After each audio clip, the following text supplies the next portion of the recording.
Warning: this video contains clips and excerpts of a humorous nature not normally found in math class. These are intended to fight the adolescent condition known as short attention span, found heavily in the modern teen, especially when in school. The only thing you should attempt at home is the math. The rest, you just laugh at. Hi, welcome back to 18 Math. Today, 6-4, solving special systems. Why, if you learn this, we'll promise to leave Brittany alone. Leave Brittany alone! Now, to understand what a special system means, we first need to break down a couple of terms. So you might want to definitely write these down. Again, you can always turn them in to me for 10 points extra credit, so feel free. The first is a thing called a consistent. Now, what consistent means is where there is at least one solution to where two lines meet. In other words, there is a place where you'll have an answer. For this first one, notice how you have two lines here. See how they connect at 0, 2. Well, that means they're going to connect there. So there's a consistent answer. Here, there are two lines that connect at 4, 7. So here is a consistent example. There's at least one solution. Now this here, imagine if two lines are on top of each other. Now in this case, even though there are multiple answers because they meet at millions of points, there is at least one answer, so this is also a consistent solution, consistent system, excuse me. Now notice how both the lines are in the same place, however look more like this. You wouldn't notice the overlap, they'd just be on top of each other. I simply color-coded to give you a visual difference. As equations, they might look like this. So you have y equals 2x plus 1. Well, that's just y equals 2x plus 1. But take another one that says y minus 2x equals 1. But to make it y equals, instead of minus 2x, I'm going to add 2x. Add 2x on one side, add 2x on the other. I get y equals 2x plus 1. This little guy is confused, but as you can see, these are basically the same thing. So because of the same thing, they're going to graph right on top of each other. So they would look directly on top. So the difference in this case is not that there's one solution, but an infinite number of solutions to this graph. So this would be like if there's one solution. This is if there's infinite, if there's two lines on top of each other. Now we split these up into two categories. This is just what we call one solution. When it's just one solution, it's called an independent solution. It's independent in just one spot. However, if it's infinite, if it's on top of each other, it's called dependent, because this one is dependent on the one right above it. The other one, just independent meeting spot, where they happen to meet. So independent solution, only one solution. Dependent solution, there's many solutions. Take a quick break.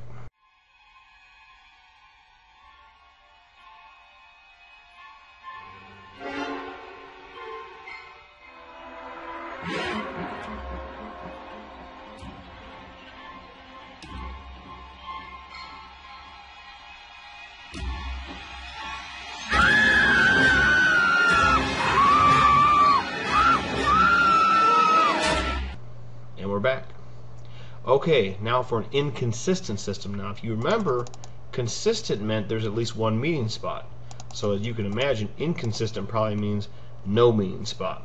Let's take a look. Inconsistent system, a system two or more lines that does not have a solution. Basically, they're a parallel line.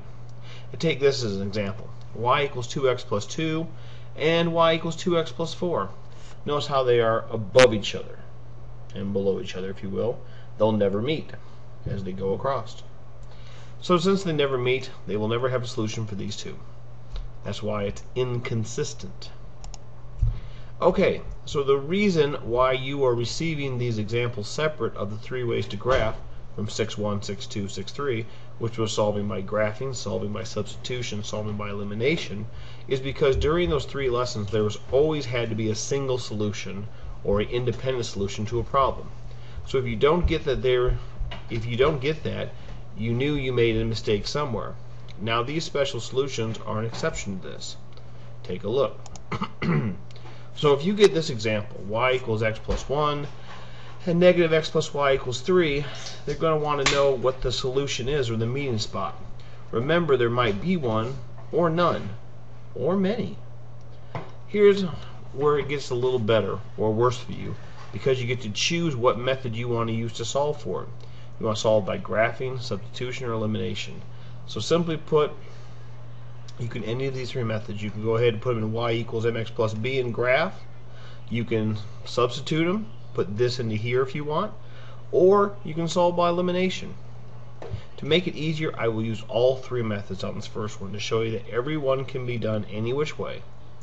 For the first one, for graphing, this is already y equals mx plus b because it's y equals x plus 1.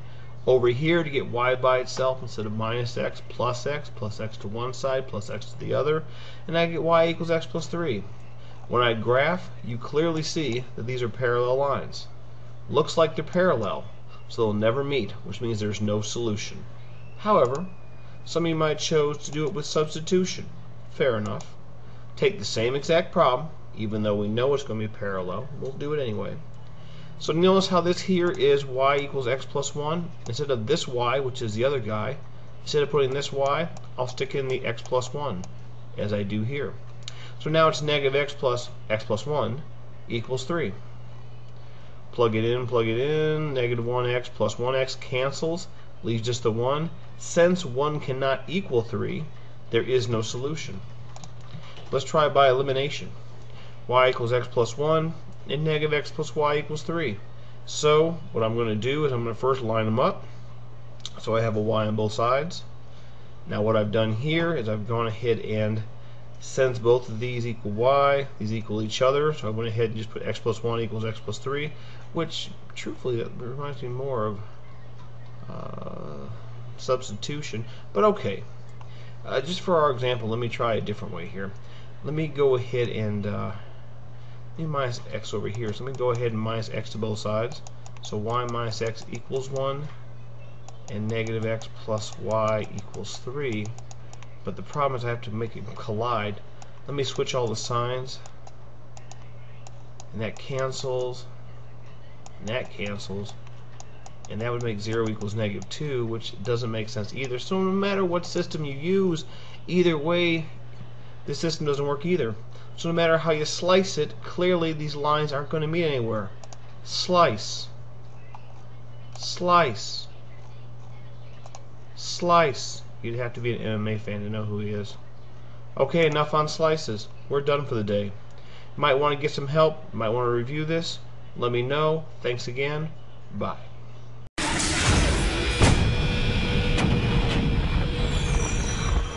The Jaguar has a weapon that could make all the difference when these rivals meet. Razor-sharp claws. Could the Jaguar strike fast enough and hard enough to score a hit on the snake? But there's some good news for the snake too. Like all big cats, the Jaguar is low on stamina. If the face-off with the anaconda goes for more than one round, the Jaguar could end up on the ropes.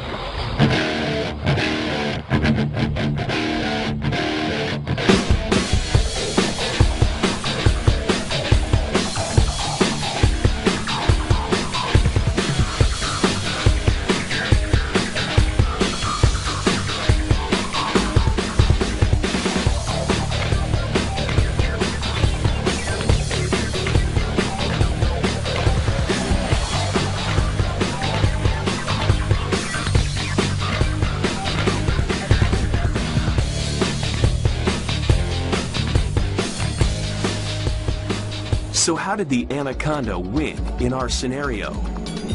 The snake is on its home turf.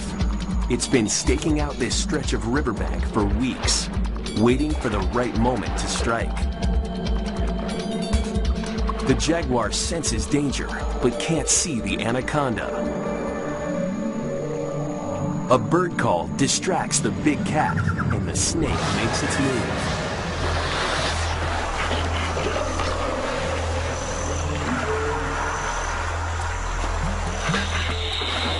The heavy collision bowls the cat right off its feet. The Jaguar rakes the anaconda's body with his claws and sinks his teeth through its spine. That would be the end for most animals, but the snake can still move most of its body. The turning point. The anaconda wants to call it off, but the Jaguar's a relentless hunter. He's determined to have that snake for dinner.